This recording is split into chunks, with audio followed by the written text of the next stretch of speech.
Grabe na 'no? Ganito na ba talaga yung ibang katulong?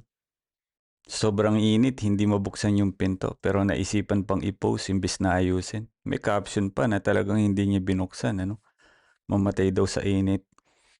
Si kabayan. Talagang may mga taong simpleng sitwasyon ginagawang palabas para lang may mapatawa kahit hindi maganda. Minsan hindi init yung problema eh, kundi yung ugaling mas inuuna ang eksena kesa common sense.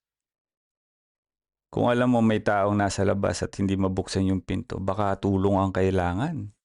Hindi caption na parang achievement ang walang pakialam. Alam mo, nakakatawa lang minsan ano. Ang bilis magpatawa sa problema ng iba. Pero kapag sa kanila nangyari, pag may taong nag-react sa kanilang ginawa, puta, galit sa mga taong nag-react. Mas mabilis kasing atakihin yung mga taong nagre-react kaysa atakihin at ayusin kung ano yung ginawa nilang kamalian. Kaya bago gawing content ang sitwasyon ng iba, subukan nyo munang isipin. Tao ba ang tinitingnan mo o kwento lang para may maipost?